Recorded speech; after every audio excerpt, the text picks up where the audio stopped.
The airport security line froze as the TSA agent barked, "Sir, open the case now or step aside." Marcus Coleman, a black tomb guard in his pristine navy blue uniform, stood unwavering, clutching a polished wooden box to his chest. The crowd muttered, annoyed, phones already out to record the standoff. To them, he was just another traveler causing a delay. But what they didn't know, what the agent couldn't see behind his resolute gaze, was that the case held a flag folded 13 times, draped over a hero's casket at Arlington, and the man carrying it, bound by an oath older than the terminal itself, would rather miss his flight to Colorado than let it be touched. Before we dive into this story, where are you watching from? Let us know in the comments. And if you believe that values like honor, courage, and sacrifice still matter, join us in keeping their legacy alive. The morning sun barely pierced the gray haze over Washington Dulles International Airport, where the terminal thrummed with the restless energy of travelers. Suitcases rolled over tiled floors, voices overlapped in a hum of impatience, and the scent of overpriced coffee hung heavy in the air. Amid the chaos, Marcus Coleman stood like a beacon of stillness. His navy blue tomb guard uniform, pressed to razor-sharp precision, seemed to absorb the fluorescent light. His kepi hat sat low, casting a shadow over his sunglasses, which hid eyes trained to reveal nothing. As a black sentinel of the tomb of the unknown soldier, Marcus carried the weight of history, his own and the nation's, in his arms.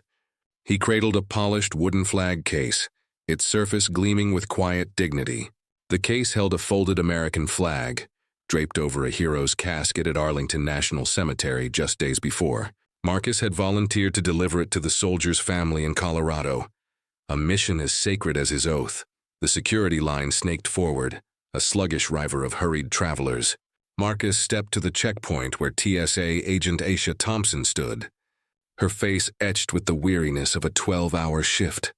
Her eyes flicked over Marcus's uniform, lingering on the medals pinned to his chest, then settled on the wooden case.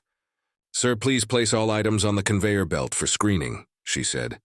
Her voice clipped, mechanical, as if she'd said it 1,000 times that day. Marcus didn't budge, his grip on the case tightening, his posture unyielding as granite. "Ma'am," he said, his voice low, steady, and carrying a weight that cut through the terminal's din. "This is a ceremonial flag under my charge. I'm a sentinel of the tomb of the unknown soldier. It cannot be opened or handled by anyone but me. I'm under orders to deliver it to a family in Colorado." Aisha blinked, her routine disrupted. She dealt with oversized luggage, liquids over 3 ounces, and irate passengers. But this was different. The line behind Marcus grew restless. A man in a pinstriped suit checked his watch and sighed loudly. "Can we move this along? I've got a meeting in Chicago." A mother juggling 2 kids hissed at them to stop squirming. Aisha's jaw tightened, her patience fraying like an old rope. "Sir, I hear you, but TSA regulations don't allow exceptions. All items go through the scanner. Place the case on the belt or step aside." Marcus's face remained a mask behind his sunglasses.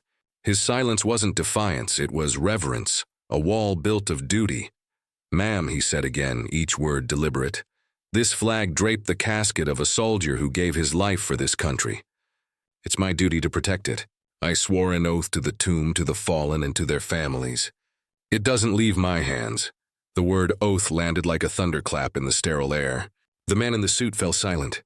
The mother's kids stopped fidgeting, sensing the shift. Aisha crossed her arms, her voice sharper now. "Look, I don't make the rules. I enforce them. If you don't comply, I'll call my supervisor, and this gets messy." A low murmur rippled through the crowd. "What's the holdup?" A woman in a red coat muttered. "Just open the box," someone else grumbled. Marcus stood taller, his voice calm but commanding, cutting through the complaints like a blade. "This isn't luggage," he said. "It's honor." The terminal seemed to inhale, the noise dimming as if the air itself held its breath. Another TSA agent, Jamal, a burly man with a buzz cut and a badge that glinted under the lights, strode over. His tone was harder than Aisha's, bordering on confrontation. "What's in the case?" he demanded. "We need to see it now." Marcus met Jamal's gaze through his sunglasses, unflinching. "Honor," he repeated, his voice steady as a metronome. "The flag of a fallen soldier. I'm delivering it to his family in Colorado. It's not Toby opened. Jamal's eyes narrowed, his hand resting on his radio. You expect us to just take your word for it? Open the case or you're not getting through.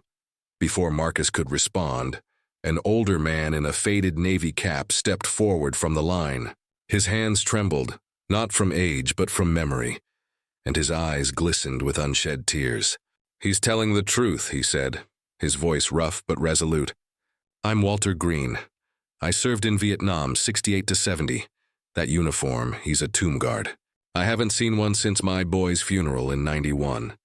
The crowd stilled, Walter's words sinking in like rain on parched earth. My son Michael was killed in the Gulf War. Walter continued, his voice cracking like dry wood. The flag they folded at his funeral, it was all we had left of him. My wife still keeps it on the mantel. This man says that case can't be opened, you listen to him. He's carrying more than a flag. He's carrying a family's heart. Aisha's expression flickered, a crack in her professional armor. She glanced at the case, then at Marcus, then back to Walter, whose weathered face told a story no one could dismiss. The mother with the kids whispered to her son, "That man's a hero like Grandpa." The boy nodded, wide-eyed. A woman in her 40s standing a few feet back spoke up, her voice clear and confident like a teacher addressing a classroom. "Excuse me," she said, stepping closer, her backpack slung over one shoulder. "I'm Nia Carter. I teach history at a high school in Fairfax. The tomb guards aren't just soldiers. They guard the tomb of the unknown soldier at Arlington 24 hours a day, 7 days a week. Rain, snow, hurricanes. They don't stop.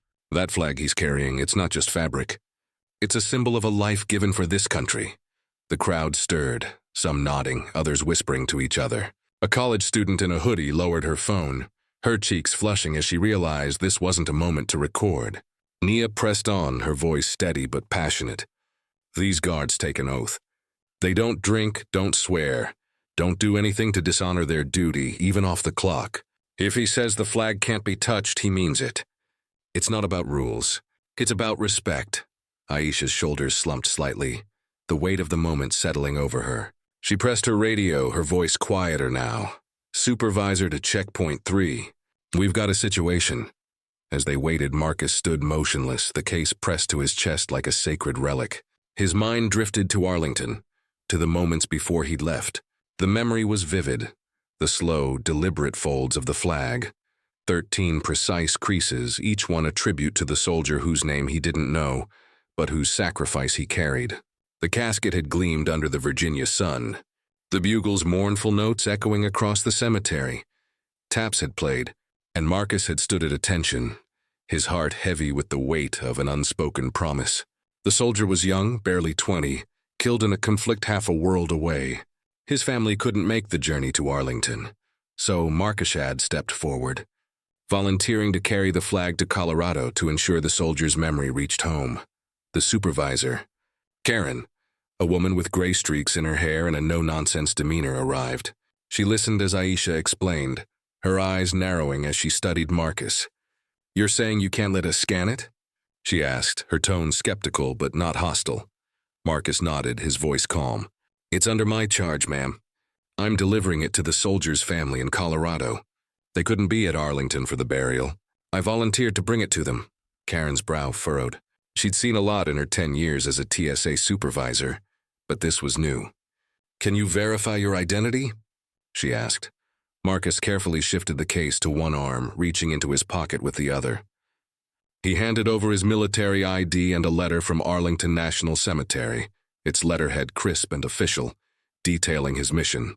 Karen read it, her expression softening as she traced the words with her finger.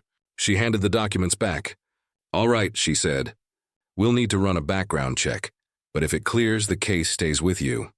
The check took 12 minutes, an eternity in the fast-moving world of airport security. But the crowd didn't complain. The man in the pinstriped suit stood quietly now, his arms crossed, his earlier irritation replaced by curiosity. The mother with the kids explained to them in hushed tones what a tomb guard was, her voice tinged with awe. Nia Carter watched Marcus, her eyes bright with respect. Walter Green stood nearby, his hands clasped, staring at the floor as if seeing his son's face in the tiles. When Karen returned, Her face was softer. "You're cleared," she said. "You can proceed. Keep the case with you." Marcus nodded once, no hint of triumph, only duty. "Thank you, ma'am," he said. He stepped through the scanner, the case still in his arms, untouched. The machine beeped, but no one stopped him. Aisha watched him go, her face a mix of relief and something deeper, maybe respect, maybe understanding. Jamal stepped back, his earlier bravado gone.